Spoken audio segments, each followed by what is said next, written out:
Yes, sir. So explain to my audience what's the dossier and why did you do it?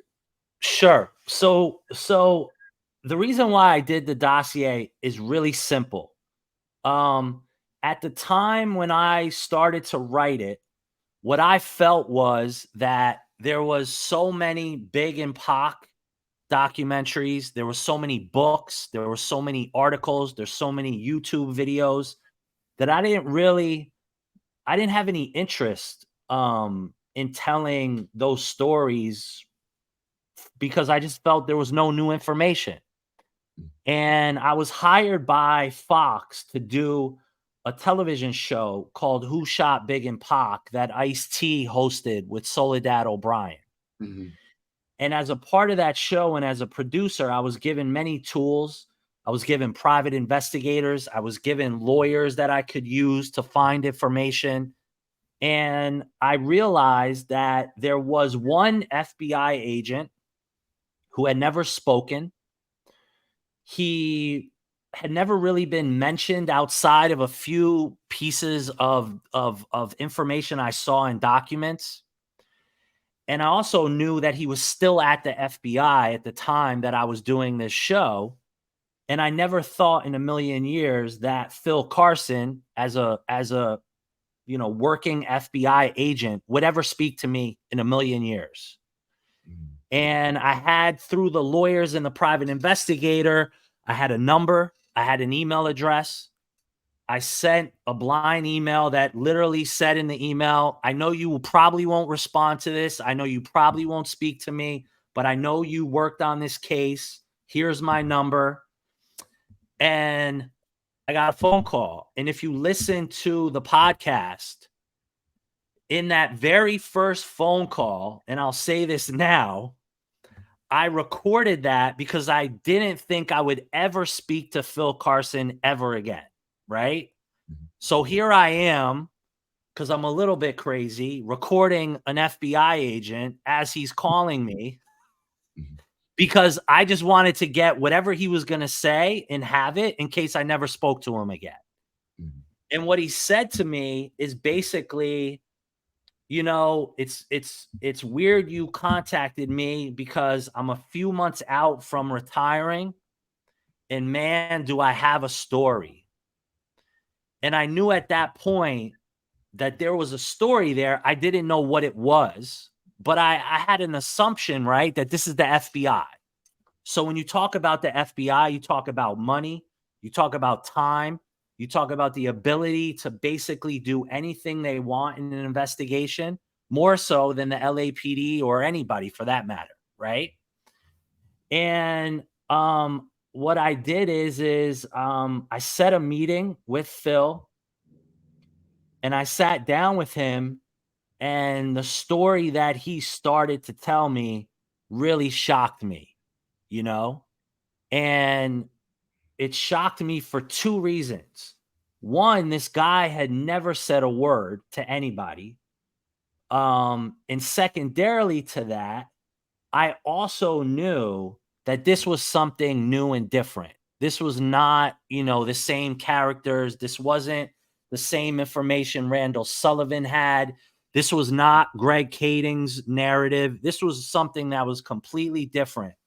And so the thinking is I wanted to tell Phil's story.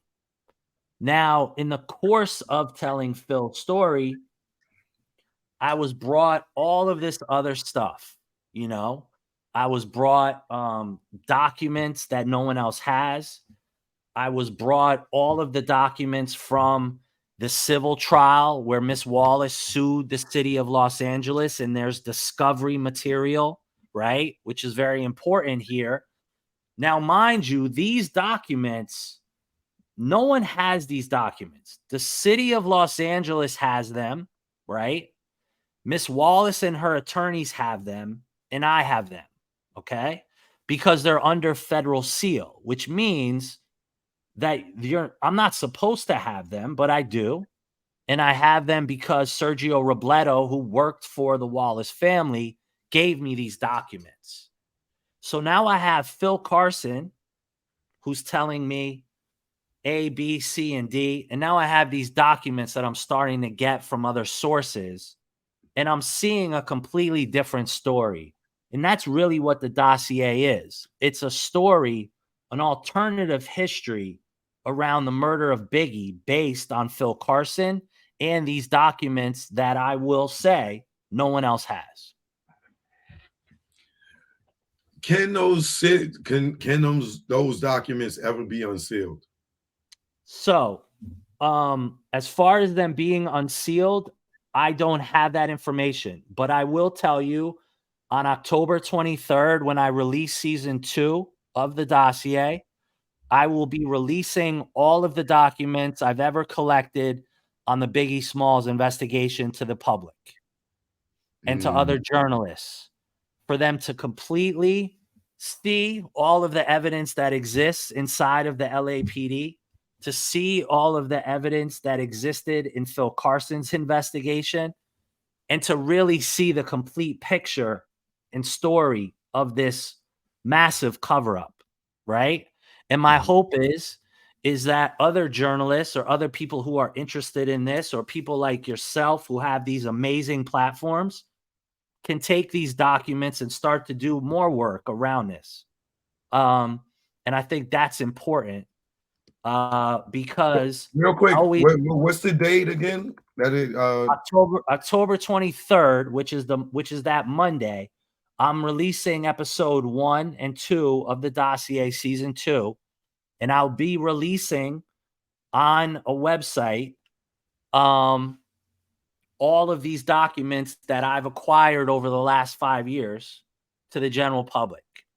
The sealed documents, the documents inside the LAPD, the documents that were in the FBI, unredacted. Okay. I know there's been some serious, documents, or there was some documents that are floating around. A lot of those are redacted. My documents will be unredacted. Outside of, I did decide to maybe there's a few people in there that I felt were for lack of a better word, citizens that provided information that don't deserve to be noticed, in a sense, right? And that's really, I'd say, only 3 or 4.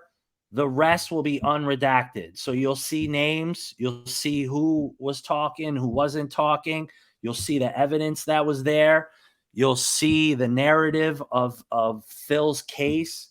You'll see the documents that were handed over to the legal team of the Wallace family, because that is a lot of important information if you want to tell this story, So the purpose of that is, I know there are many people that consistently decide to go out into forums and online and just lie.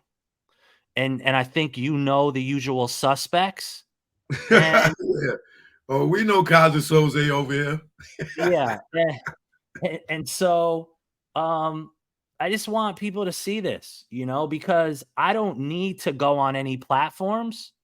I just need people to read the documents. And I also need people to just listen to Phil Carson, because there's something important about Phil that I want to say, that it took me 5 years to realize. And I'll tell this to you is, when you have law enforcement, whoever it is, someone like a Kading, someone like a Russ Poole, name the names. I don't care. Any law enforcement guy that decides, hey, I want to write a book. I want to do a movie. I want to monetize my story, right? What I realized about Phil Carson is 2 things. As a journalist, you're always trying to look at somebody and be like, what's this guy's angle? Does he have an axe to grind? Was he released from the FBI because he was a disgruntled employee? Did he have problems with people that that, you know, worked at the FBI and he's trying to get revenge, right? All those things go through your mind and you're kind of trying to figure that shit out. What I know now for a fact about Phil Carson is he does not say one thing in a public setting that he doesn't know 100% he can prove true. And secondarily to that, there is nothing that man says that doesn't exist inside of his investigation. And if he doesn't say it, he's not saying it because he believes ultimately at a certain point that FBI will come back around to this case and he does not want anything to taint that investigation, you know? So Phil is hands down one of the most credible people I've ever met in law enforcement in my whole career. And I stand by everything he says 100%, right? So to give you an example, we can go right there